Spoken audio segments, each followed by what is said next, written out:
주옵소서. 예수님의 이름으로 기도드립니다. 아멘. 성경 말씀 마태복음 27장 26절에서 31절까지의 말씀입니다.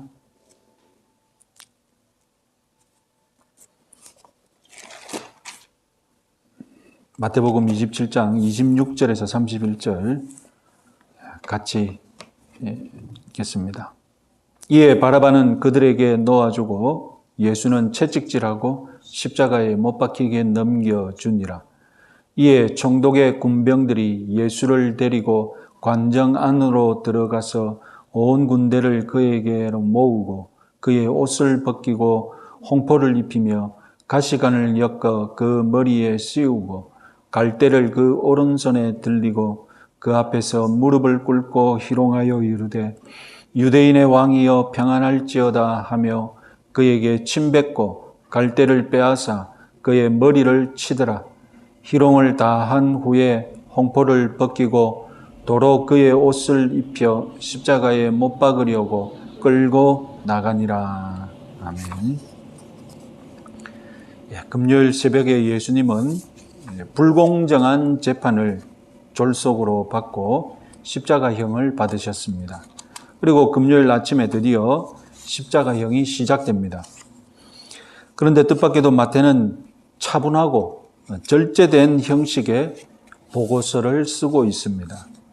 감정적인 동료를 유발하려는 그런 의도가 전혀 없이 십자가 처형이라는 그 잔인한 형벌을 침착하게 슬쩍 지나가듯이 말하고 있습니다. 십자가형이 확정되자 예수님은 이 채찍질을 당하게 되었습니다. 이 채찍질은 십자가형이 집행되기 전에 있는 그런 절차입니다.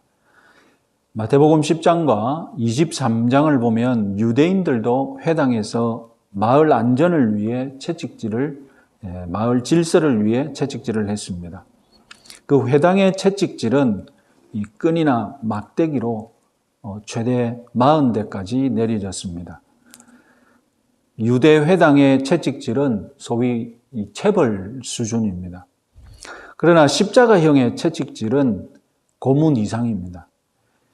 로마 군인들의 채찍질은 6갈래의 가죽군 끝에 뼈조각이나 납고리가 달린 그런 가죽 채찍으로 무제한으로 때릴 수가 있었습니다. 그러다 보면 이 뼈나 창자가 드러나기도 했습니다.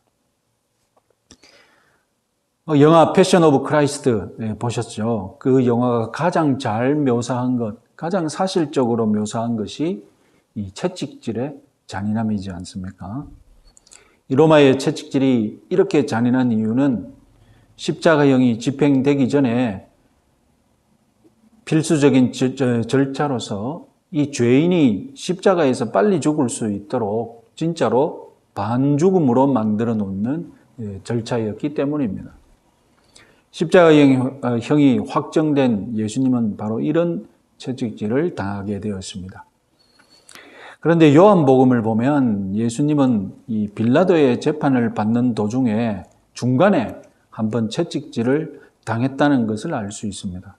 빌라도가 예수님을 풀어주기 위해 동원한 방법 중에 하나가 예수님을 채찍질해서 불쌍하게 보여 군중들 앞에 나타나게 한 것이죠.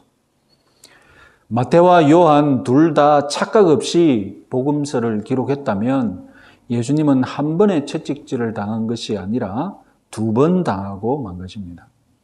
이 2번의 잔인한 채찍질로 예수님의 등과 옆구리, 거의 모든 피부가 채찍에 패이고 찢어졌다고 볼 수 있겠습니다. 자, 넘겨주니라. 이 단어는 순환 이야기에서 자주 등장하는 단어입니다. 가룟 유다가 예수님을 판다고 번역된 성경 구절에서 이 판다도 헬라어가 같습니다. 판다, 넘겨주다. 가룟 유다가 예수님을 유대 지도자들에게 넘겨주었고 유대 지도자들이 예수님을 빌라도에게 넘겨주었습니다. 빌라도는 이제 마지막으로 로마 군인에게 예수님을 넘겨주게 됩니다.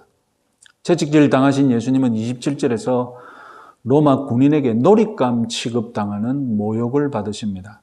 십자가에 못 박히는 죄수들을 놀려먹는 군인들만의 비공식 절차입니다.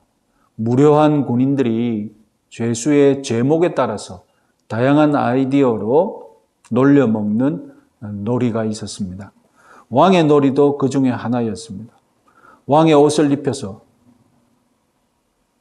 바닥에 새겨진 그 게임판 위에서 왕을 뒹굴게 했습니다.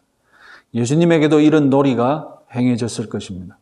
로마 군인은 예수님을 그 제목에 따라서 왕의 놀이에 딱 어울렸던 것입니다. 그래서 28절에서 그들은 예수님의 옷을 벗기고 홍포를 입혔습니다. 그리고 29절에서 가시 면류관을 엮어 머리에 씌웠습니다. 왕이 쓰는 왕관을 흉내내긴 것이겠죠. 또한 갈대를 그 오른손에 들게 했습니다. 지팡이나 막대기가 더 좋은 번역입니다. 왕이 오른손에 들고 있는 황금호를 흉내낸 것입니다. 여기서 로마군의 희롱은 끝나지 않습니다. 그들은 신하가 왕 앞에 무릎 꿇고 경배하듯이 무릎을 꿇었습니다. 그리고는 낄낄대면서 유대인의 왕이여 평안할지어다 라고 인사했습니다. 아이러니한 것은 지금 군병들이 희롱한 말인 유대인의 왕이여, 이 말은 자기들은 희롱으로 했는데 진실이었다는 것이죠. 그리고 30절에서 신하가 왕에게 입맞춤 하듯이 입을 갖다 대는 척 하더니 침을 뱉어버렸습니다.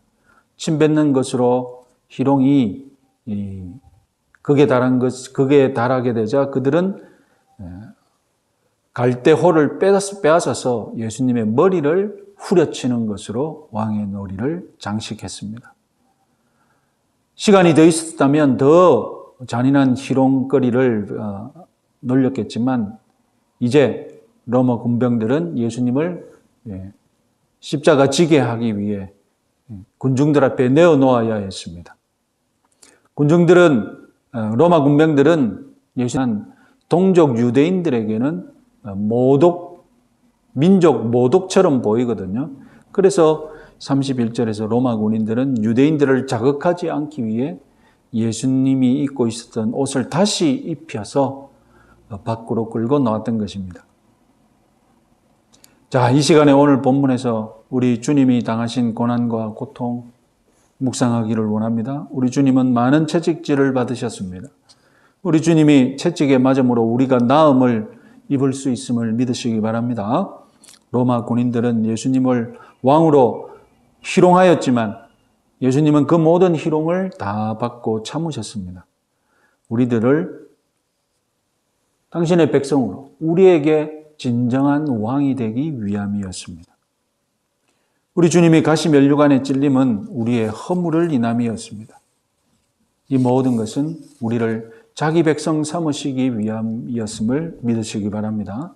우리 주님의 목적대로 주님은 우리의 왕이 되셨고 또한 우리의 치료자로 우리 환난과 고통 중에 도와주실